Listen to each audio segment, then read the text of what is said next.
Hello student, मैं आपकी teacher आपके सामने फिर से मैथ का थर्ड चैप्टर का इंट्रोडक्शन लेके आई हूँ, जिसमें कि ग्राफिकली मेथड ऑफ सॉल्यूशन आपको मैं रिप्रेजेंट कर रही हूँ। In this method two equation are plotted separately in the single graph. एक ग्राफ आपने देखा होगा कि ग्राफ में सीधी लाइन y और x होती हैं, जिनके साथ ये टू लाइंस प्लॉट की जाती हैं। इन प्लाइन में इसमें केसेस होते हैं, ये थ्री केसेस में बनते हैं, थ्री केसेस निकल के आते हैं, जिसमें कि आप सिंगल ग्राफ में देखोगे ये सब।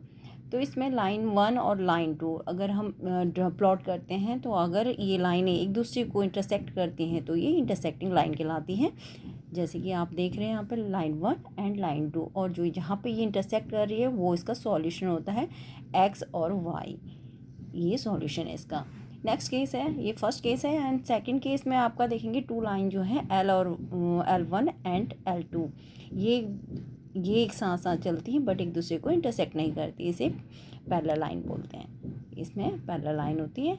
और थर्ड केस है, थर्ड केस में ये इनमें सेम पॉइंट्स आते हैं, जो कि एक दूसरे को ये लाइन सेम लाइन दो बोथ लाइन एक ही जगह पर प्लॉट होती हैं, तो इसे और एक सिंगल लाइन में ड्रॉ होती है, तो इसे हम क्या बोलते हैं, कोइंसिडेंट लाइन या फिर नो सॉल्यूशन।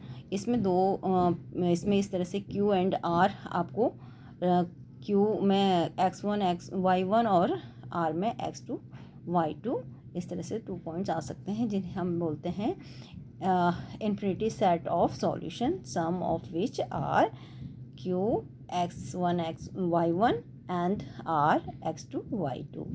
इस तरह से आपके ये थ्री केसेस में ये सॉल्यूशन सिंगल ग्राफ में ड्रॉ होते हैं। तो आपको इस तरह से जो ज्योमेट्रिकल मेथड से आपको ये सॉल्यूशन आपको चैप्टर थर्ड में आपको रिप्रेजेंट करने होंगे। तो ये सीखना ज़रूरी है। Thank you guys, have a nice day. I think आपको समझ आया होगा।